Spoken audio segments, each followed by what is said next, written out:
ಮನುಷ್ಯನಿಗೆ ಜನ್ಮ ಜನ್ಮಾಂತರಗಳಿಂದ ಅಂಟಿಕೊಂಡಿರುವಂತಹ ಯಾವುದೇ ವೈದ್ಯಕೀಯ ವಿಜ್ಞಾನಕ್ಕೂ ಗುಣಪಡಿಸಲು ಸಾಧ್ಯವಾಗದ ಒಂದು ಅತಿ ದೊಡ್ಡ ಕಾಯಿಲೆ ಇದೆ. ಅದರ ಹೆಸರು ಅಹಂಕಾರ. ಅಂದ್ರೆ ನಾನು, ಇದು ನನ್ನದು, ಇದು ನನ್ನ ಸಾಮ್ರಾಜ್ಯ, ನಾನು ಎಷ್ಟು ಚೆನ್ನಾಗಿದ್ದೀನಿ ಎಂಬ ಮಾಯೆಯ ಪರದೆಯ ಮೇಂದೆ ಮನುಷ್ಯ ತನ್ನ ನಿಜವಾದ ಅಸ್ತಿತ್ವವನ್ನೇ ಮರೆತು ಬಿಡ್ತಾ ಇರ್ತಾನೆ. ಎಲ್ಲಿಯವರೆಗೆ ಈ ಅಹಂಕಾರದ ಕಿರೀಟ ತಲೆ ಮೇಲಿರುತ್ತೋ ಅಲ್ಲಿಯವರೆಗೆ ಬದುಕಿನ ಅಸಲಿ ಸತ್ಯ ಯಾರಿಗೂ ಬಹುಶಃ ಅರ್ಥವಾಗಲ್ಲ. ಸೃಷ್ಟಿಯ ನಿಯಮದ ಪ್ರಕಾರ ಎಷ್ಟೇ ದೊಡ್ಡ ಚಕ್ರವರ್ತಿ ಆದ್ರೂ ಆತ ಕೇವಲ ಒಂದು ಸಣ್ಣ ಧೂಳಿನ ಕಣ ಅಷ್ಟೇ. ಇತ್ತೀಚೆಗಷ್ಟೇ 1-2 ವರ್ಷದಿಂದ ಇಡೀ ಪ್ರಪಂಚವೇ ಒಂದು ಅದ್ದೂರಿಯಾದ ಮದುವೆಯನ್ನ ನೋಡಿತ್ತು. ಅದು ಏಷ್ಯಾದ ಅತಿ ದೊಡ್ಡ ಶ್ರೀಮಂತ ಮುಖೇಶ್ ಅಂಬಾನಿಯವರ ಪುತ್ರ ಅನಂತ್ ಅಂಬಾನಿಯ ವಿವಾಹ. ಈ ಪ್ರೀ ವೆಡ್ಡಿಂಗ್ ಏನ್ ಮಾಡ್ತಾರೆ, ಬಹಳ 100 ಕೋಟಿಗಳು ಖರ್ಚು ಮಾಡಿ 100 ಖಾಸಗಿ ಜೆಟ್ಗಳು, ಜಗತ್ತಿನ ಮೂಲೆ ಮೂಲೆಯಿಂದ ಗಣ್ಯರು ಬಂದರು, ಕೋಟ್ಯಾಂತರ ಬೆಲೆಯ ಉಡುಪುಗಳನ್ನು ಧರಿಸಿದ್ರು. ಜಗತ್ತಿನ ಸಕಲ ಸುಖಭೋಗಗಳು, ಸಂಪತ್ತಿನ ಅಹಂಕಾರವು ಆ ಜಾಗದಲ್ಲಿ ಎದ್ದು ಕಾಣಿಸ್ತಾ ಇತ್ತು. ಆ ಕ್ಷಣದಲ್ಲಿ ಅನಂತ್ ಅಂಬಾನಿ ಒಂದು ದೊಡ್ಡ ಸಾಮ್ರಾಜ್ಯದ ಯುವಕನಂತೆ, ಯುವ ರಾಜನಂತೆ ಕಂಗೊಳಿಸ್ತಾ ಇದ್ದ. ಆತನ ಸುತ್ತ ಇಡೀ ಜಗತ್ತೇ ಗಿರ್ಕಿ ಹೊಡಿತಾ ಇತ್ತು. ದೊಡ್ಡ ದೊಡ್ಡ ಸ್ಟಾರ್ಗಳು ಬಂದು ಡ್ಯಾನ್ಸ್ ಮಾಡ್ತಾ ಇದ್ರು. ಆದರೆ ಈ ಎಲ್ಲ ವೈಭೋಗಗಳ ನಡುವೆ ಅದೇ ಬಿಲಿಯನಿಯರ್ ತನ್ನೆಲ್ಲ ಐಷಾರಾಮಿಗಳನ್ನೆಲ್ಲ ಬಿಟ್ಟು ತನ್ನ ಐಡೆಂಟಿಟಿಯನ್ನು ಬದಿಗಿಟ್ಟು ಏಡು ಕೊಳ್ಳವಾಡ ವೆಂಕಟರಮಣ ಅಂತೇಳಿ ಆಪತ್ ಬಾಂಧವ ನೆಲೆಸಿರುವ ಶೇಷಾಚಲ ಅಂದರೆ ನಮ್ಮ ತಿರುಪತಿಯ ಬೆಟ್ಟಕ್ಕೆ ಹೋಗ್ತಾನೆ. ಕಲಿಯುಗದ ವೈಕುಂಠ ಅಂತ ಕರೆಯಲ್ಪಡುವ ಆ ಪವಿತ್ರ ಮಣ್ಣಿನ ಮೇಲೆ ಕಾಲಿಟ್ಟಾಗ ಆತ ರಿಲಯನ್ಸ್ ಸಾಮ್ರಾಜ್ಯದ ವಾರಸುದಾರನೆಲ್ಲ ಕೇವಲ ಒಬ್ಬ ಸಾಮಾನ್ಯ ಭಕ್ತನಂತ ಹೋಗ್ತಾನೆ. ತಿರುಪತಿಯ ಕಲ್ಯಾಣ ಕಟ್ಟ, ಇಲ್ಲಿ ಪ್ರತಿದಿನ ಲಕ್ಷಾಂತರ ಜನ ತಮ್ಮ ತಲೆಯನ್ನು ಬೋಳಿಸ್ಕೊಳ್ತಾರಲ್ಲಿ. ಇಲ್ಲಿ ಯಾರು ಶ್ರೀಮಂತರಲ್ಲ, ಬಡವರಲ್ಲ, ಜಾತಿ ಧರ್ಮ ಅಂತಸ್ತಿನ ಭೇದ ಭಾವಗಳಿಲ್ಲ. ಜಗತ್ತಿನ ಅತಿ ದೊಡ್ಡ ಕುಬೇರನ ಮಗ ಕೂಡ ಆ ವೆಂಕಟೇಶ್ವರನ ಸನ್ನಿಧಾನದಲ್ಲಿ ನಿಂತಾಗ ಸೌಂದರ್ಯದ ಪ್ರತೀಕವಾಗಿದ್ದ ಆತನ ಕೂದಲು ಕ್ಷೌರಿಕನ ಕತ್ತರಿಯ ಏಟಿಗೆ ನರಕುರುಳಿತು. ಬಿಳಿ ಪಂಚೆ ಧರಿಸಿ ತಲೆ ಬೋಳಿಸ್ಕೊಂಡು ನಿಂತಿದ್ದ ಆತನನ್ನು ನೋಡಿದಾಗ ಉಳಿದುಕೊಂಡಿದ್ದ ಕೇವಲ ಭಗವಂತನಿಗೆ ಶರಣಾದ ಅಪ್ಪಟ ಜೀವ ಮಾತ್ರ. ಕೂದಲು ಮನುಷ್ಯನ ಸೌಂದರ್ಯದ ಪ್ರತಿಷ್ಠೆಯ ಅತಿ ದೊಡ್ಡ ಸಂಕೇತ. ಆ ಕಿರೀಟವನ್ನು ಕತ್ತರಿಸಿ ದೇವರ ಪಾದಕ್ಕೆ ಅರ್ಪಿಸುವುದಂದ್ರೆ ಅದು ನಮ್ಮ ನಾನು ಎಂಬ ಅಹಂಕಾರವನ್ನ ಅರಿದುಕೊಂಡು, ಹೇ ಭಗವಂತ, ನನ್ನ ಸೌಂದರ್ಯ, ನನ್ನ ದರ್ಪ ಎಲ್ಲವೂ ನಿನಗೆ ಸೇರಿದ್ದು, ನಿನ್ನ ಮುಂದೆ ನಾನು ಬರೀ ಗೈ ದಾಸ ಅಷ್ಟೇ ಅಂತ ಸಾರುವ ಒಂದು ಅತ್ಯುನ್ನತ ಶರಣಾಗತಿಯ ತತ್ವ ಅಂತ ಹೇಳ್ಬೋದು. ಹಾಗಾದ್ರೆ ಈ ಮುಡಿ ಕೊಡುವ ಸಂಪ್ರದಾಯ ಕೇವಲ ಭಕ್ತಿಯ ಕುರುಹೆ ಅಲ್ಲ. ಇದರಿಂದ ಸಾವಿರಾರು ವರ್ಷಗಳ ಇತಿಹಾಸ ಇದೆ. ತನ್ನ ಸೌಂದರ್ಯವನ್ನೇ ತ್ಯಾಗ ಮಾಡಿದ ನೀಲಾದೇವಿಯ ಕಥೆ ಇದೆ. ಜೊತೆಗೆ ಒಂದು ಅಗಾಧವಾದ, ಊಹಿಸಲು ಅಸಾಧ್ಯವಾದ ಆರ್ಥಿಕ ಸತ್ಯವಿದೆ. ಕಲ್ಯಾಣ ಕಟ್ಟದಲ್ಲಿ ಕತ್ತರಿಸಲ್ಪಡುವ ಆ ಟನ್ ಗಟ್ಟಲೆ ಕೂದಲು ಏನಾಗುತ್ತೆ? ಜಾಗತಿಕ ಮಾರುಕಟ್ಟೆಯಲ್ಲಿ ತಿರುಪತಿಯ ಕೂದಲಿಗೆ ಇರುವ ಬೆಲೆ ಎಷ್ಟು? ಅಮೆರಿಕದ ಹಾಲಿವುಡ್ ಸ್ಟುಡಿಯೋಗಳಿಗೂ ತಿರುಪತಿಯ ಬೆಟ್ಟಕ್ಕೂ ಇರುವ ಸಂಬಂಧವೇನು? ತಿರುಪತಿ ತಿಮ್ಮಪ್ಪ ಈ ಕುಬೇರ್ನಿಂದ ಪಡೆದಿದ್ದ ಬ್ರಹ್ಮಾಂಡದ ಸಾಲದ ಅಸಲಿ ರಹಸ್ಯವೇನು? ಭಗವಂತ ನಿಜವಾಗಿಯೂ ನಮ್ಮಿಂದ ಬಯಸುವುದು ಕೂದಲನ್ನ ಅಥವಾ ಆ ಕೂದಲಿನ ರೂಪದಲ್ಲಿ ಅಡಗಿರುವ ಅಹಂಕಾರವನ್ನ? ಬನ್ನಿ, ಇವತ್ತಿನ ಈ ವಿಡಿಯೋದಲ್ಲಿ ವಿಶೇಷ ಸಂಚಿಕೆಯಲ್ಲಿ ನಂಬಿಕೆ, ವಿಜ್ಞಾನ ಮತ್ತು ಆಧ್ಯಾತ್ಮದ ನಡುವಿನ ನಿಗೂಢ ತೆರೆಯನ್ನ ಸರಿಸೋಣ. ಜಗತ್ತಿನ ಅತಿದೊಡ್ಡ ಶ್ರೀಮಂತರನ್ನ ತಲೆಬಾಗಿಸುವ ಕೇಶಮಂಡನದ ಅಸಲಿ ರಹಸ್ಯವನ್ನ ಭೇದಿಸೋಣ. ಇದು ಕೇವಲ ಮುಡಿ ಕೊಡುವ ಕಥೆಯಲ್ಲ, ಇದು ಒಂಥರ ಮನುಷ್ಯನ ಅಹಂಕಾರದ ವಿಸರ್ಜನೆಯ ಮಹಾಕಾವ್ಯ ಅಂತ ಕರಿತೀನಿ. ಕಲಿಯುಗದ ವೈಕುಂಠ ಎಂದೇ ಭಕ್ತರಿಗೆಂದ ಆರಾಧಿಸಲ್ಪಡುವ ತಿರುಮಲ ಬೆಟ್ಟದ ಪ್ರತಿಯೊಂದು ಕಲ್ಲಿನಲ್ಲೂ ಒಂದೊಂದು ಕಥೆ ಇದೆ. ಆ ಕಥೆಗಳು ಕೇವಲ ಇತಿಹಾಸವಲ್ಲ, ಮನುಷ್ಯನಿಗೆ ಬದುಕಿಗೆ ಒಂದು ದಾರಿಯನ್ನು ತೋರುವ ಅದ್ಭುತ ತಾತ್ವಿಕ ದರ್ಶನಗಳು. ಇದು ಲಕ್ಷಾಂತರ ಭಕ್ತರು ತಮ್ಮ ಅಹಂಕಾರದಿಂದ ಅಥವಾ ಅಹಂಕಾರದ ಸಂಕೇತವಾದ ಕೇಶರಾಶಿಯನ್ನ ಭಗವಂತನಿಗೆ ಅರ್ಪಿಸ್ತಾರೆ. ಅಂದ್ರೆ ಅದರ ಬೇರುಗಳು ಇಂದಿಗೂ ನೆನ್ನೆ ಹುಟ್ಟಿಲ್ಲ, ಬದಲಾಗಿ ಆ ಬ್ರಹ್ಮಾಂಡದ ಒಡೆಯ ಸಾಕ್ಷಾತ್ ಶ್ರೀಮನ್ನಾರಾಯಣ ವೈಕುಂಠವನ್ನ ತೊರೆದು ಈ ಭೂಮಿಯ ಮೇಲೆ ಹೆಜ್ಜೆ ಇಟ್ಟ ಪ್ರಾಚೀನ ಕಾಲದ ಘಟನೆಯೊಂದರಲ್ಲಿ ಈ ಅದ್ಭುತ ಸಂಪ್ರದಾಯ ಉಗಮವಾಯಿತು. ಪುರಾಣಗಳ ಪುಟಗಳನ್ನ ತಿರುವುತ್ತಾ ಹೋದ್ರೆ ನಮಗೆ ಬಹಳಷ್ಟು ಕಥೆಗಳು ಸಿಗ್ತವೆ. ನಮಗೆ ಸಿಗುವ ಅತ್ಯಂತ ರೋಚಕ ಮತ್ತು ಭಾವನಾತ್ಮಕ ಕಥೆ ಅಂದ್ರೆ ನೀಲಾದೇವಿಯ ತ್ಯಾಗ. ಈ ಕಥೆಯನ್ನು ಅರ್ಥ ಮಾಡ್ಕೊಳ್ಬೇಕಾದ್ರೆ ನಾವು ಮೊದಲು ಶ್ರೀನಿವಾಸ ಭೂಮಿಗೆ ಬಂದು ಹಿನ್ನೆಲೆಯನ್ನು ಅರಿಬೇಕು. ಒಮ್ಮೆ ಭೃಗು ಮಹರ್ಷಿ ಅಂತ ಇರ್ತಾರೆ, ಅವರು ತ್ರಿಮೂರ್ತಿಗಳಿಗೆ ಒಂದು ಪರೀಕ್ಷೆ ಕೊಡಬೇಕು ಅಂತ ವೈಕುಂಠಕ್ಕೆ ಬಂದಾಗ ನಾರಾಯಣ ಮಲ್ಕೊಂಡಿರ್ತಾನೆ. ತನ್ನ ಆಗಮನವನ್ನ ಗಮನಿಸೋದೇ ಇಲ್ಲ. ಆ ಕೋಪದಿಂದ ಭೃಗು ಮಹರ್ಷಿ ಭಗವಂತನ ಎದೆಗೆ ಕಾಲಿನಿಂದ ಒದೆಯುತ್ತಾನೆ. ಭಗವಂತನ ಎದೆ ಅಂದ್ರೆ ಸಾಕ್ಷಾತ್ ಮಹಾಲಕ್ಷ್ಮಿ ವಾಸಸ್ಥಾನ. ತನ್ನ ವಾಸಸ್ಥಾನಕ್ಕೆ ಅಪಮಾನವಾಯಿತಂತ ಕೋಪಗೊಂಡು ಮಹಾಲಕ್ಷ್ಮಿ ವೈಕುಂಠವನ್ನ ನಾನು ಬಿಟ್ಟು ಹೋಗ್ತೀನಿ, ಭೂಲೋಕಕ್ಕೆ ಹೋಗ್ತೀನಿ ಅಂತೇಳಿ ಕರಾವೀರಪುರಕ್ಕೆ ಬಂದು ನೆಲೆಸ್ತಾಳೆ. ಪತ್ನಿಯನ್ನು ಹುಡುಕ್ತಾ ನಾರಾಯಣನು ಸಹ ಭೂಲೋಕಕ್ಕೆ ಧಾವಿಸ್ತಾನೆ. ಭೂಮಿ ಮೇಲೆ ತಿರುಗಾಡ್ತಾ ಪತ್ನಿಯ ವಿರಹದಲ್ಲಿ ಬೇಗಿಯಲ್ಲಿ ಬೇಯ್ತಾ ನಾರಾಯಣನು ಶೇಷಾಚಲ ಬೆಟ್ಟವನ್ನ ತಲುಪ್ತಾನೆ. ಅಲ್ಲೊಂದು ದೊಡ್ಡ ಹುತ್ತದೊಳಗೆ ತಪಸ್ಸಿಗೆ ಕೂರ್ತಾನೆ. ಜಗತ್ತನ್ನೇ ಸಲಹುವ ಜಗದ್ರಕ್ಷಕನು ಅನ್ನ ನೀರಿಲ್ಲದೆ ಹುತ್ತದೊಳಗೆ ಧ್ಯಾನನಾಗಿರುವುದನ್ನ ಕಂಡು ದೇವತೆಗಳೇ ಆತಂಕವಾಗ್ತವೆ. ಬ್ರಹ್ಮ ಮತ್ತು ಶಿವ ಇಬ್ರು ಸೇರಿ ಭಗವಂತನ ಹಸಿವನ್ನ ನೀಗಿಸಲು ಒಂದು ಉಪಾಯವನ್ನ ಮಾಡ್ತಾರೆ. ಬ್ರಹ್ಮನು ಹಸುವಾಗಿ ಮತ್ತು ಶಿವನು ಕರುವಾಗಿ ಜನ್ಮ ತಾಳ್ತಾರೆ. ಆ ಹಸು ಮತ್ತು ಕರುವನ್ನು ಚೋಳರಾಜನ ಬಳಿ ಒಪ್ಪಿಸಲಾಗುತ್ತೆ. ಪ್ರತಿದಿನ ಚೋಳರಾಜನ ದನಗಾಹಿ ಈ ಹಸುಗಳನ್ನ ಶೇಷಾಚಲ ಬೆಟ್ಟದ ಮೇಲೆ ಮೇಯಿಸಲು ಬಿಡ್ತಿದ್ನು. ಆದರೆ ದೇವತೆಗಳು ರೂಪವಾದ ಆ ಹಸು ನೇರವಾಗಿ ನಾರಾಯಣನ್ ತಪಸ್ ಮಾಡ್ತಾ ಇದ್ದಂತಹ ಹುತ್ತದ ಬಳಿ ಹೋಗಿ ತನ್ನ ಕೆಚ್ಚಲ್ನಿಂದ ಸಂಪೂರ್ಣವಾಗಿ ಹಾಲನ್ನ ಹುತ್ತದೊಳಗೆ ಸುರಿಸ್ತಾ ಇದ್ವು. ಹುತ್ತದೊಳಗಿದ್ದ ಭಗವಂತನು ಆ ಹಾಲನ್ನ ಕುಡಿದು ತನ್ನ ಹಸಿವನ್ನ ನೀಗಿಸ್ಕೊಳ್ತಾ ಇದ್ದ. ಹೀಗೆ ಹಲವಾರು ದಿನಗಳು ಕಳೀತಾನೆ. ದನಗಾಹಿಗೆ ಒಂದು ದೊಡ್ಡ ಅನುಮಾನ ಬರುತ್ತೆ. ಪ್ರತಿದಿನ ಈ ಹಸು ಹಾಲು ಕೊಡ್ತಾ ಇಲ್ಲ, ಯಾಕೆ ಇದ್ರ ಕೆಚ್ಚಲು ಖಾಲಿ ಆಗ್ತಾ ಇದೆಯಲ್ಲ, ಈ ಹಸು ಎಲ್ಲಿಗೆ ಹೋಗ್ತಾ ಇದೆ ಎಂಬ ಕುತೂಹಲದಿಂದ ಅವನೊಂದಿನ ಹಸುವನ್ನ ರಹಸ್ಯವಾಗಿ ಹಿಂಬಾಲಿಸ್ತಾನೆ. ಬೆಟ್ಟದ ಮೇಲೆ ಆ ದಟ್ಟವಾದ ಕಾಡಿನಲ್ಲಿ ಹುತ್ತದ ಮೇಲೆ ಹಾಲನ್ನ ಸುರಿಸ್ತಾ ಇದ್ದ ಹಸುವನ್ನು ನೋಡಿದ ದನಗಾಹಿಗೆ ವಿಪರೀತ ಕೋಪ ಬರುತ್ತೆ. ತನ್ನ ರಾಜನಿಗೆ ಸೇರಬೇಕಾದ ಹಾಲನ್ನ ಈ ಹಸು ಮಣ್ಣಿನ ಹುತ್ತಕ್ಕೆ ಸುರಿಸ್ತಾ ಇದೆಯಲ್ಲ ಅಂತ ಆಕ್ರೋಶಗೊಂಡು ತನ್ನ ಕೈಯಲ್ಲಿದ್ದ ಕೊಡಲಿಯನ್ನು ಎತ್ತಿ ಹಸುವಿನ ತಲೆಗೆ ಬಲವಾಗಿ ಬೀಸ್ತಾನೆ. ಕೊಡಲಿ ಇಟ್ಟು ಹಸುವಿಗೆ ಬೀಳುವ ಮುನ್ನ ಹುತ್ತದೊಳಗಿದ್ದ ಸ್ವಾಮಿ ಹಸುವನ್ನ ರಕ್ಷಿಸಲು ತನ್ನ ತಲೆಯನ್ನ ಅಡ್ಡವಾಗಿಡ್ತಾನೆ. ಆ ಭೀಕರವಾದ ಕೊಡಲಿಯ ಪೆಟ್ಟು ನೇರವಾಗಿ ಸಾಕ್ಷಾತ್ ಶ್ರೀನಿವಾಸನ ತಲೆಗೆ ಬೀಳುತ್ತೆ. ಆ ಏಟಿನ ರಭಸಕ್ಕೆ ಭಗವಂತನ ತಲೆಯಿಂದ ರಕ್ತ ಚಿಮ್ಮುತ್ತಂತೆ.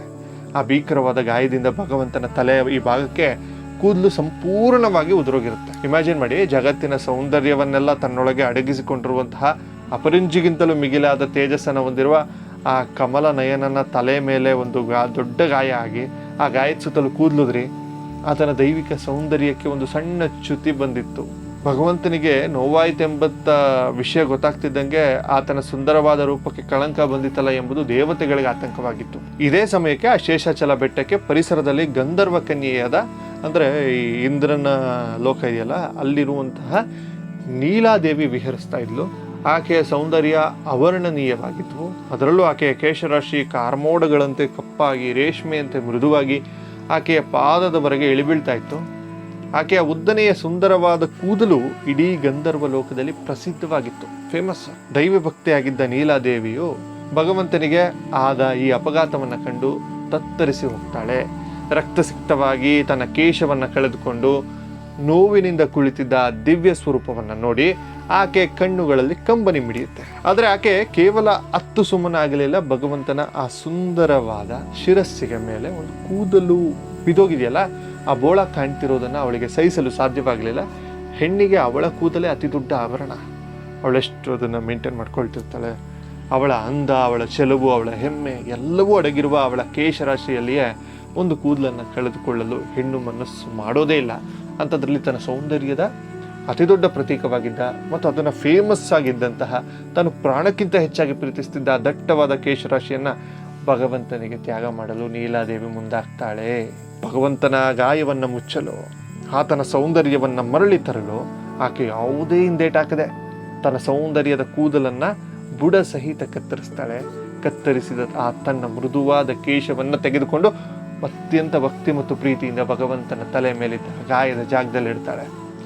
ದೈವಿಕ ಶಕ್ತಿಯಿಂದ ಮತ್ತು ಆಕೆಯ ಅಪ್ಪಟ ಭಕ್ತಿಯ ಪ್ರಭಾವದಿಂದ ಆ ಕೂದಲು ತಕ್ಷಣವೇ ಭಗವಂತನ ತಲೆಗೆ ಅಂಟಿಕೊಳ್ತಂತೆ. ಭಗವಂತನ ಗಾಯ ಮಾಯವಾಗುತ್ತೆ.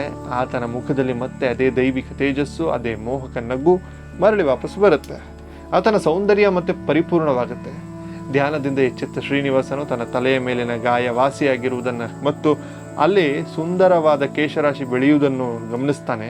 ತನ್ನೆದುರು ತನ್ನ ಭಗವಂತನಿಗಾಗಿ ತನ್ನೆಲ್ಲ ಸೌಂದರ್ಯವನ್ನು ತ್ಯಾಗ ಮಾಡಿ ಬೋಳು ತಲೆಯೊಂದಿಗೆ ಕಣ್ಣಲ್ಲಿ ಭಕ್ತಿ ಭಾವದಿಂದ ತುಂಬಿಕೊಂಡು ಕೈ ಮುಗಿದು ನಿಂತಿದ್ದ ನೀಲಾದೇವಿಯನ್ನು ನೋಡ್ತಾನೆ. ಆಕೆಯ ತ್ಯಾಗವನ್ನು ಕಂಡು ಕರುಣಾಮಯಿಯಾದ ಭಗವಂತನ ಹೃದಯ ಕರಗುತ್ತೆ. ಆಕೆ ಮಾಡಿದ ತ್ಯಾಗ ಸಣ್ಣದಲ್ಲ. ತನ್ನ ಅಹಂಕಾರವನ್ನು, ತನ್ನ ಲೌಕಿಕ ಸೌಂದರ್ಯದ ವ್ಯಾಮೋಹವನ್ನು ಆಕೆ ಸಂಪೂರ್ಣವಾಗಿ ಸುಟ್ಟಾಕಿದ್ದಳು. ಆಗ ಭಗವಂತ ನೀಲಾದೇವಿಗೆ ಒಂದು ಅದ್ಭುತವಾದ ವರವನ್ನು ನೀಡ್ತಾನೆ. ನೀಲಾದೇವಿ, ನಿನ್ನ ಈ ತ್ಯಾಗಕ್ಕೆ ನಾನು ಸದಾ ಚಿರಋಣಿಯಾಗಿದ್ದೇನೆ. ಹೆಣ್ಣಿಗೆ ಅತ್ಯಂತ ಪ್ರಿಯವಾದ ಕೇಶವನ್ನು ನೀನು ನನಗಾಗಿ ಕೊಟ್ಟಿದೆಯಾ, ನನಗೆ ಸಂತೋಷ ಆಗ್ತಾ ಇದೆ. ನಿನ್ನ ಸಂತೋಷವನ್ನು ನನಗೋಸ್ಕರ ತ್ಯಾಗ ಕೂಡ ಮಾಡಿದೆಯಾ. ಕಲಿಯುಗದಲ್ಲಿ ಈ ವೆಂಕಟಾದ್ರಿ ಬೆಟ್ಟಕ್ಕೆ ಬರುವ ಲಕ್ಷಾಂತರ ಭಕ್ತರು ನನ್ನ ದರ್ಶನಕ್ಕಾಗಿ ಬರುವ ಮುನ್ನ ತಮ್ಮ ಸೌಂದರ್ಯ ಮತ್ತು ಅಹಂಕಾರದ ಪ್ರತೀಕವಾದ ಕೂದಲನ್ನು ತ್ಯಜಿಸ್ತಾರೆ. ಆ ಭಕ್ತರು ಅರ್ಪಿಸುವ ಪ್ರತಿ ಕೂದಲು ಮೊದಲು ನಿನಗೆ ಸೇರುತ್ತೆ. ಯಾರು ತಮ್ಮ ಅಹಂಕಾರವನ್ನು ಕಳಚಿ ತಮ್ಮ ಕೇಶವನ್ನು ಇಲ್ಲಿ ನಿನಗೆ ಅರ್ಪಿಸ್ತಾರೋ ಅವರ ಕಷ್ಟಗಳನ್ನು ನಾನು ಪರಿಹರಿಸ್ತೇನೆ, ಅವರ ಭಕ್ತಿಗೆ ನಾನು ಒಲಿತೇನೆ, ಅವರ ಎಲ್ಲ ಪಾಪ ಕರ್ಮಗಳನ್ನ ನಾಶ ಮಾಡಿ ಅವರಿಗೆ ನನ್ನ ಪೂರ್ಣ ಅನುಗ್ರಹವನ್ನು ಕರುಣಿಸ್ತೇನೆ ಅಂತಾನೆ. ಭಗವಂತನು ನೀಡಿದ ವರದಾನದಿಂದಲೇ ಇವತ್ತು ತಿರುಮಲ ಬೆಟ್ಟದಲ್ಲಿ ಮುಡಿ ಕೊಡುವ ಅಥವಾ ಕಲ್ಯಾಣ ಕಟ್ಟ ಸಂಪ್ರದಾಯ ಹುಟ್ಟುಕೊಂಡಿತು. ನೀಲಾದೇವಿಯ ಭಕ್ತಿಯ ತ್ಯಾಗ ಮತ್ತು ಅವಳ ಅಹಂಕಾರದ ಶೂನ್ಯತೆಯೇ ಇಂದಿಗೂ ತಿರುಪತಿಯಲ್ಲಿ ನಡೆಯುವ ಆಚರಣೆಗಳ ಮೂಲಾಧಾರ. ಈ ಪೌರಾಣಿಕ ಕಥೆ ನಿಮಗೆ ಹೇಳುವ ಸತ್ಯ ಬಹಳ ದೊಡ್ಡದು. ಭಗವಂತನಿಗೆ ನಮ್ಮ ಸಂಪತ್ತು ಬೇಕಿಲ್ಲ, ನಮ್ಮ ಆಸ್ತಿ ಪಾಸ್ತಿ ಬೇಕಿಲ್ಲ, ನಮ್ಮ ಬಾಹ್ಯ ಸೌಂದರ್ಯವಂತೂ ಮೊದಲೇ ಬೇಕಿಲ್ಲ. ಆತನಿಗೆ ಬೇಕಾಗಿರೋದು ಕೇವಲ ನಮ್ಮ ಶುದ್ಧವಾದ ಮನಸ್ಸು ಮತ್ತು ಶರಣಾಗತಿ. ಮನುಷ್ಯ ತನ್ನ ಕೂದಲನ್ನು ಎಷ್ಟರ ಮಟ್ಟಿಗೆ ಘೋಷಿಸ್ತಾನೋ ಅಷ್ಟೇ ಮಟ್ಟಿಗೆ ತನ್ನ ಅಹಂಕಾರವನ್ನು ಪೋಷಿಸ್ಕೊಂಡಿರ್ತಾನೆ. ನಾವು ಕನ್ನಡಿ ಮುಂದೆ ನಿಂತು ನಮ್ಮ ಕೇಶ ವಿನ್ಯಾಸವನ್ನು ಸರಿಪಡಿಸ್ಕೊಳ್ತಾ ಇರ್ತೀವಿ, ಅವಾಗ ಹಿಂಗೆ ಅನ್ಕೋತಾ ಇರ್ತೀವಿ. ನಮ್ಮೊಳಗಿನ ನಾನು ಎಂಬ ಭಾವನೆ ನಾನು ಚೆನ್ನಾಗಿ ಅನ್ಬೇಕನ್ನು ಕಾಣಿಸೋದು, ನಾನು ಬಲಶಾಲಿ, ನಾನು ಶ್ರೀಮಂತ ಎಂಬ ಈ ಭ್ರಮೆಯಿಂದ ಒಂದು ಕವಚ ಹಾಕೊಂಡು ಬದುಕ್ತಾ ಇರ್ತೀವಿ ಆ ಕೂದಲಿನ ಮುಖಾಂತರ.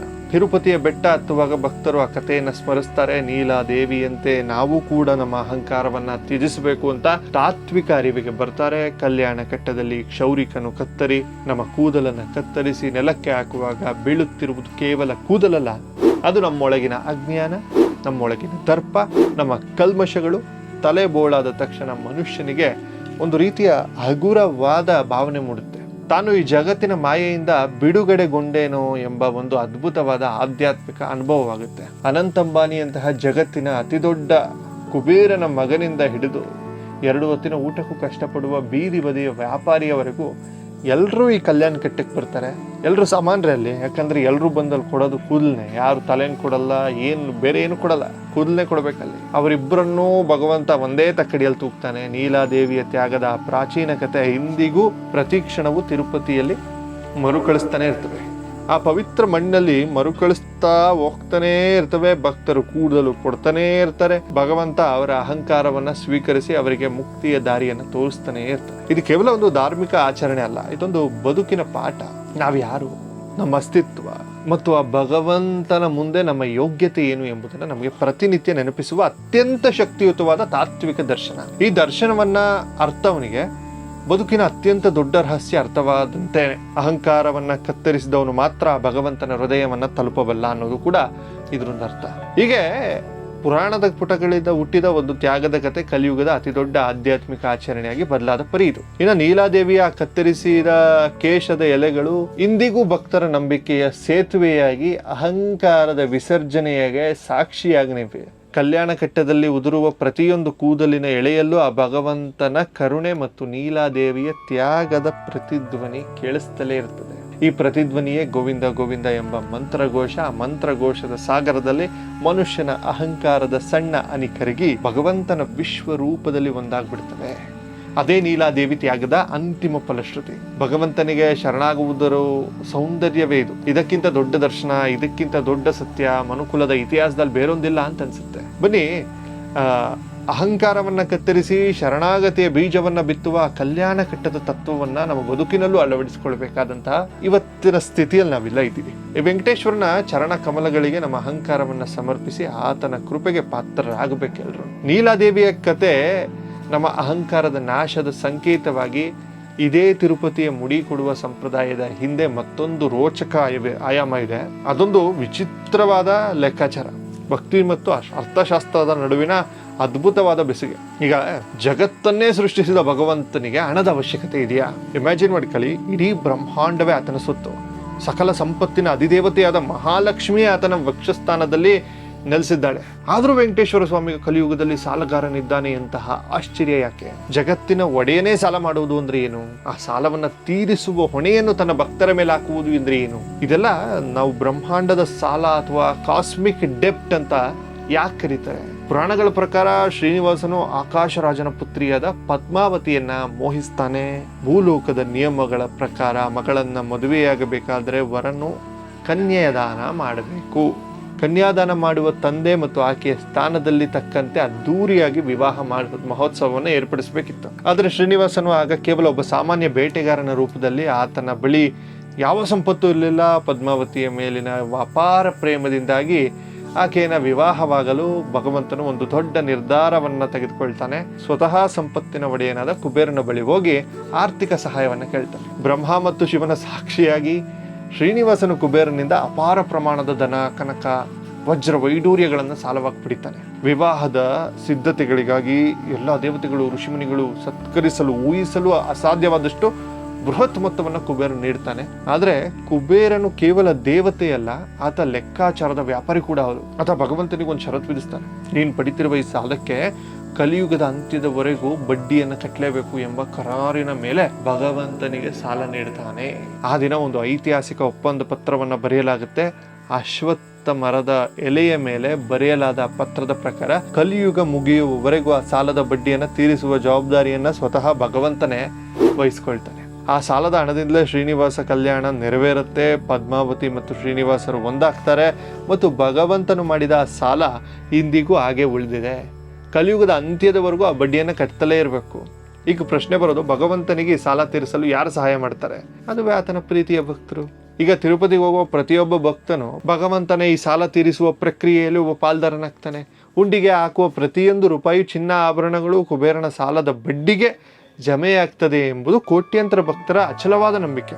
ಇನ್ನು ಪ್ರೀತಿಯಿಂದ ಭಕ್ತರು, ಸ್ವಾಮಿ ನಿನಗೆ ಸಾಲದ ಹೊರೆಬೇಡ, ನಿನ್ನ ಕಷ್ಟದಲ್ಲಿ ನಾವು ಭಾಗಿಯಾಗ್ತೇವೆ ಎಂಬ ತಮ್ಮ ಕೈಲಾದಷ್ಟು ಕಾಣಿಕೆಯನ್ನು ಹುಂಡಿಗೆ ಅರ್ಪಿಸ್ತಾರೆ. ಶ್ರೀಮಂತರು ಕೋಟಿ ಕೋಟಿ ಹಣ, ಚಿನ್ನ, ವಜ್ರಗಳನ್ನು ನೀಡ್ತಾರೆ. ಆದರೆ ಬಡವರ ಕಥೆ ಏನು? ಒತ್ತಿನ ಊಟಿಗೆ ಗತಿ ಇಲ್ಲದೆ ಇದ್ರೆ ಹೇಗೆ ಕಟ್ತಾರೆ?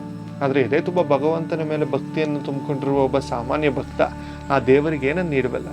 ಹಣವಿಲ್ಲ, ಚಿನ್ನವಿಲ್ಲ, ಆದರೆ ಆತನ ದೇಹದ ನಿಸರ್ಗದತ್ತವಾಗಿ ಬೆಳೆದಿರುವ ಒಂದು ಸಂಪತ್ತು ಅಂದರೆ ಆತನ ಕೂದಲು. ಮನುಷ್ಯನಿಗೆ ಹುಟ್ಟಲೇ ಸಿಗುವ ಏಕೈಕ ಆಸ್ತಿ ಅಂದರೆ ಅದು ಆತನ ಕೂದಲು. ಅದನ್ನು ಕೊಡುವುದರ ಮೂಲಕ ಆತ ಕುಬೇರನ ಸಾಲ ತೀರಿಸಲು ತನ್ನ ಕೈಲಾದ ಒಂದು ಅಳಿಲು ಸೇವೆಯನ್ನು, ಕಾಣಿಕೆಯನ್ನು ನೀಡ್ತಾನೆ. ಹಣವಿಲ್ಲದ ಭಕ್ತನು ತನ್ನ ಕೂದಲನ್ನು ನಾಣ್ಯವನ್ನಾಗಿ ಮಾಡಿ ಭಗವಂತನ ಹುಂಡಿಗೆ ಅರ್ಪಿಸ್ತಾನೆ. ಇದು ಕೇವಲ ಭಾವನಾತ್ಮಕ ಮಾತಲ್ಲ, ಇದರಿಂದಿರುವ ಆರ್ಥಿಕ ಲೆಕ್ಕಾಚಾರಗಳು ನೋಡಿದ್ರೆ ಎಲ್ಲರೂ ಬೆಚ್ಚಿಬಿಡ್ತಾರೆ.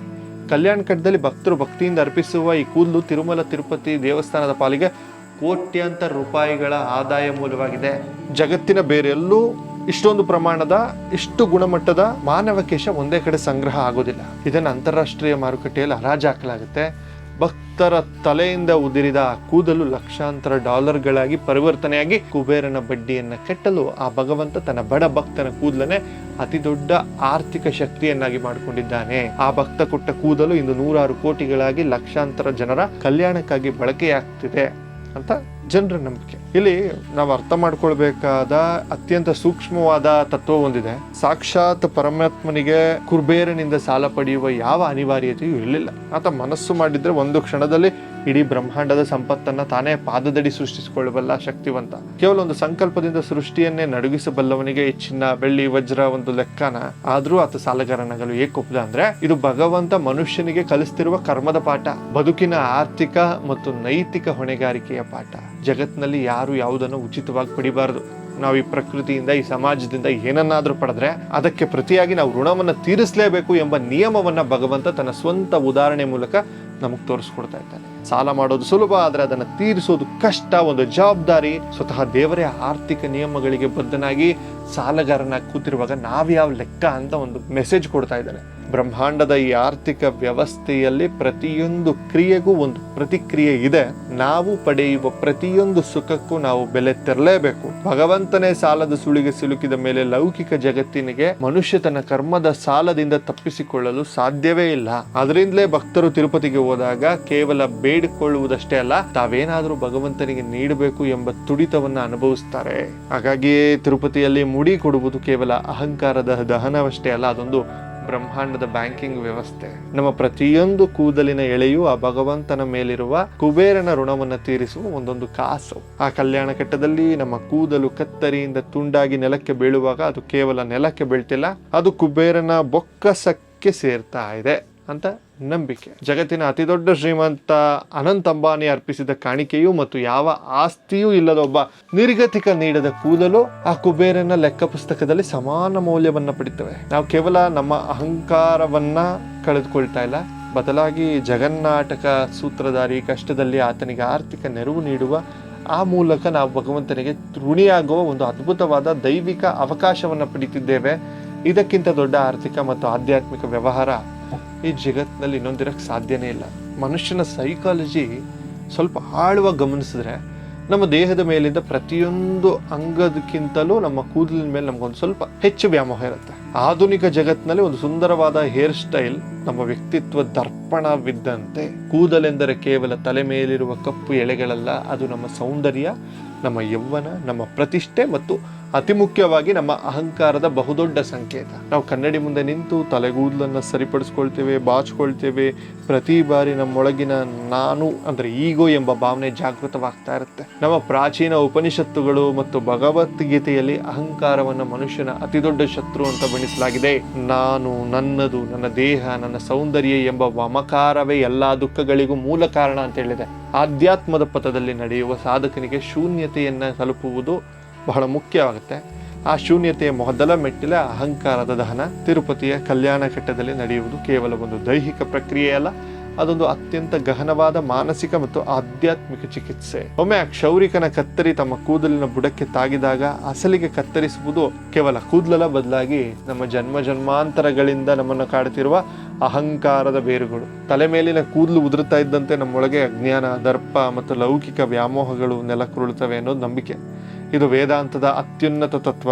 ನಿಸರ್ಗ ನಮಗೆ ಜನ್ಮತಃ ನೀಡಿದ ಅತಿ ದೊಡ್ಡ ಆಭರಣ ಅಂದ್ರೆ ನಮ್ಮ ಸೌಂದರ್ಯದ ಕಿರೀಟ ಅಂದ್ರೆ ಆ ಭಗವಂತನ ಪಾದದಡಿ ಇಡುವುದು ಅಂದ್ರೆ, ಹೇ ಪರಮಾತ್ಮ, ನನ್ನದೇನುವ ಈ ದೇಹವೇ ಶಾಶ್ವತವಿಲ್ಲದಿರುವಾಗ ಈ ಸೌಂದರ್ಯ ಯಾವ ಲೆಕ್ಕ? ನನ್ನೆಲ್ಲ ಅಹಂಕಾರವನ್ನ ಬಿಟ್ಟು ಅಪ್ಪಟ ಶೂನ್ಯನಾಗಿ ನಿನ್ನ ಸನ್ನಿಧಿಗೆ ಬಂದಿದ್ದೇನೆ ಎನ್ನುವ ಪರಿಪೂರ್ಣ ಶರಣಾಗತಿಯ ಅರ್ಥ ಅದು. ತಲೆಬೋಳಾದ ನಂತರ ಭಕ್ತರು ಕನ್ನಡಿ ನೋಡಿಕೊಂಡು ಅವರಿಗೆ ತಮ್ಮ ಮೂಲ ಸ್ವರೂಪದ ದರ್ಶನವಾಗುತ್ತೆ. ಅಲ್ಲಿ ಸೌಂದರ್ಯವಿಲ್ಲ, ಸ್ಟೈಲ್ ಇಲ್ಲ, ಯಾವ ಪ್ರತಿಷ್ಠೆಯೂ ಇಲ್ಲ. ಉಳಿದಿರೋದು ಕೇವಲ ಭಗವಂತನ ಸೃಷ್ಟಿಯ ಒಂದು ಸಾಮಾನ್ಯ ಜೀವ ಮಾತ್ರ. ಆ ಒಂದು ಸಣ್ಣ ಆಚರಣೆಯು ಮನುಷ್ಯನಿಗೆ ತನ್ನ ಪ್ರಕೃತಿಯ ಮುಂದೆ ಎಷ್ಟು ಸಣ್ಣವನು ಎಂಬುದನ್ನು ಪದೇ ಪದೇ ನೆನಪಿಸುತ್ತೆ. ನಮ್ಮ ಮನಸ್ಸಿನೊಳಗೆ ಯಾವಾಗಲೂ ಕಲ್ಮಶಗಳನ್ನ ಬೂಳಿಸುವ ಆ ಅದ್ಭುತ ಪ್ರಕ್ರಿಯೆ ನಿಜವಾದ ಮುಕ್ತಿ. ಎಲ್ಲಿ ಅಹಂಕಾರ ಸುಟ್ಟು ಬೂದಿಯಾಗ್ತದೋ ಅಲ್ಲಿಯೇ ಭಗವಂತ ಸಾಕ್ಷಾತ್ಕಾರನಾಗ್ತಾನೆ ಎಂಬುದೇ ತಿರುಪತಿಯ ಕೇಶಮಂಡನ ಸಂಪ್ರದಾಯ, ಸರ್ವ ಅಂತಿಮ ತಾತ್ವಿಕ ಸತ್ಯ. ಈ ತತ್ವಜ್ಞಾನವನ್ನು ಅರಿತವನಿಗೆ ಆ ಕಲ್ಯಾಣ ಕಟ್ಟ ಕೇವಲ ಒಂದು ಕ್ಷೌರದ ಶಾಲೆಯಲ್ಲ, ಅದೊಂದು ಅಹಂಕಾರವನ್ನು ಸುಡುವ ಪವಿತ್ರವಾದ ಯಜ್ಞಕುಂಡ. ಬನ್ನಿ, ಈಗ ನಾನು ಆಗಲೇ ಕತೆ ಸ್ಟಾರ್ಟಿಂಗಲ್ಲಿ ಹೇಳಿದ್ನಲ್ಲ, ಅದಕ್ಕೆ ಬಂದ್ಬಿಡ್ತೀನಿ. ಅನಂತ್ ಅಂಬಾನಿ ಕತೆಗೆ ಕೋಟ್ಯಾಂತರ ರೂಪಾಯಿಗಳ ಐಷಾರಾಮಿ ಜೀವನ, ಜಗತ್ತೇ ಬೆರಗಾಗುವಂತಹ ವಿವಾಹ ಮಾಡ್ಕೊಂಡಂಥ ಮನುಷ್ಯ, ಕಣ್ಣು ಕೋರೈಸುವ ವಜ್ರ ವೈಡೂರ್ಯಗಳು, ಇವೆಲ್ಲವೂ ಲೌಕಿಕ ಜೀವನದ ಸತ್ಯಗಳು ಇರಬಹುದು. ಆದರೆ ಆ ಶೇಷಾಚಲದ ಬೆಟ್ಟವನ್ನೇರಿದಾಗ, ಆ ವೆಂಕಟೇಶ್ವರನ ಸನ್ನಿಧಾನದ ಎದುರು ನಿಂತಾಗ ಈ ಲೆಕ್ಕ ಎಲ್ಲ ನಡೆಯಲ್ಲ. ದೇವಸ್ಥಾನದ ಒಳಗೆ ಪ್ರವೇಶಿಸುವಾಗ ಜಗತ್ತಿನ ಅತಿ ದೊಡ್ಡ ಬಿಲಿಯನರ್ ಆಗಲಿ ಅಥವಾ ದಿನಗೂಲಿ ನಂಬಿ ಬದುಕುವ ಒಬ್ಬ ಸಾಮಾನ್ಯ ಕಾರ್ಮಿಕನಾಗಲಿ, ಇಬ್ಬರ ತಲೆ ಮೇಲೂ ಕೂದಲಿಲ್ಲ. ಇಬ್ರು ಬಿಳಿ ಪಂಚೆ, ಶಲ್ಯ, ಕೈ ಮುಗಿದು ಕಣ್ಣಲ್ಲಿ ನೀರು ತುಂಬಿಕೊಂಡು ಅದೇ ಭಗವಂತನಿಗೆ ಶರಣಾಗಬೇಕಾ? ಅಲ್ಲಿ ಯಾರು ದೊಡ್ಡವರಿಲ್ಲ, ಯಾರು ಸಣ್ಣವರಿಲ್ಲ, ದೇವರ ಮುಂದೆ ನಾವೆಲ್ಲರೂ ಒಂದೇ ಅನ್ನುವಂತಹ ಸಮಾನತೆ. ಒಂಚೂರು VIP ಕೋಟದಲ್ಲಿ ಕರ್ಕೊಂಡು ಹೋಗ್ಬೋದೇನೋ ಅಷ್ಟೇ. ಅಲ್ಲಿರೋ ಮನುಷ್ಯರಿಗೆ ಗೊತ್ತು ಅವ್ನು VIP ಅಂತ, ಭಗವಂತನಿಗೆ ಗೊತ್ತಿಲ್ಲ. ಕಲ್ಯಾಣ ಕಟ್ಟ ಇಡೀ ಜಗತ್ತಿಗೆ ಸಾರ್ತಾ ಇದೆ. ನಮ್ಮ ಕೂದಲು ಕೇವಲ ಒಂದು ಪ್ರೋಟೀನ್ ಎಳೆಯಲ್ಲ, ಅದು ನಮ್ಮ ಅಹಂಕಾರದ ಪ್ರತೀಕ. ಅದನ್ನು ತ್ಯಜಿಸುವುದೆಂದರೆ ನಮ್ಮ ನಾನು ಎಂಬ ಭಾವನೆಯನ್ನು ತ್ಯಜಿಸಿದಂತೆ. ನೀಲಾದೇವಿಯ ತ್ಯಾಗದಿಂದ ಆರಂಭವಾಗಿ ಕುಬೇರನ ಆರ್ಥಿಕ ಬ್ರಹ್ಮಾಂಡದ ಸಾಲವನ್ನು ತೀರಿಸುವ ಈ ಆರ್ಥಿಕ ಮತ್ತು ಆಧ್ಯಾತ್ಮಿಕ ಪಯಣ ನಮಗೆ ಕಲಿಸುವ ಒಂದೇ ಒಂದು ಪಾಠ ಅಂದರೆ, ನಮ್ಮ ಅಸ್ತಿತ್ವ ಶೂನ್ಯವಾದಾಗ ಮಾತ್ರ ನಾವು ಭಗವಂತನಿಗೆ ಹತ್ರವಾಗ್ತೇವೆ ಅಂತ. ಸ್ನೇಹಿತರೆ, ಇದಿಷ್ಟು ಒಂದು ಕಥೆಯಲ್ಲ, ಒಂದು ಅದ್ಭುತವಾದ ರೋಚಕ ಇತಿಹಾಸ. ನೋಡಿ, ನಾವು ನಮ್ಮ ಕೂದಲನ್ನು ಭಗವಂತನಿಗೆ ಸಮರ್ಪಿಸ್ತೇವೆ, ಆ ಭಗವಂತನ ಆಶೀರ್ವಾದವನ್ನು ಪಡಿತೇವೆ. ಇದೆಲ್ಲ ನಮ್ಮ ನಂಬಿಕೆಗಳೇ ಇರಬಹುದು. ಇದನ್ನು ಕೆಲವರು ಮೌಢ್ಯರು ಅಂತ ಕರೀತಾರೆ, ಮೂಢನಂಬಿಕೆ ಅಂತ ಕರೀತಾರೆ. ಇನ್ಯಾರೋ ಹೇಳ್ತಾರೆ, ಕೂದಲನ್ನೇ ಯಾಕೆ ಕೊಡ್ತಾನೆ ಅವನು, ಕೂಡ ಕೇಳಿ, ತಲೆನ ಕೂಡ ಕೇಳಿ, ಕಣ್ಣನ್ ಕೂಡ ಕೇಳಿ, ಕಿವಿನ ಕೂಡ ಕೇಳಿ ಅಂತ ಹೇಳ್ತಾರೆ. ಭಗವಂತ ನಿಮ್ಮನ್ನ ಕೂದಲನ್ನು ಕೇಳಿಲ್ಲ, ಅಥವಾ ಎಲ್ಲ ಮನುಷ್ಯ ಮಾಡ್ಕೊಂಡಿರುವಂತಹ ಸೈಕಾಲಜಿಕಲ್ ಪ್ರೋಸೆಸ್ ಅಂತ ಹೇಳ್ಬೋದೇನೋ. ಬಟ್ ಆಧ್ಯಾತ್ಮಿಕದಲ್ಲಿ ಕೂದಲು ಹೋದರೆ ನಿನಗೆ ಒಳ್ಳೆಯ ನೆಮ್ಮದಿ ಸಿಗುತ್ತೆ, ಶಕ್ತಿ ಬರುತ್ತೆ, ಆಧ್ಯಾತ್ಮಿಕ ಶಕ್ತಿ ಬರುತ್ತೆ ಅನ್ನೋದು ಕೂಡ ಅಷ್ಟೇ ನಿಜ. ಮತ್ತು ನಾನು ಎಂಬ ಅಹಂಕಾರವನ್ನು ಕೂಡ ಕರಗಿಸ್ತೀವಿ ಅನ್ನೋದು ಕೂಡ ಅಷ್ಟೇ ನಿಜ. ಇದಿಷ್ಟು ಇವತ್ತಿನ ವಿಡಿಯೋ.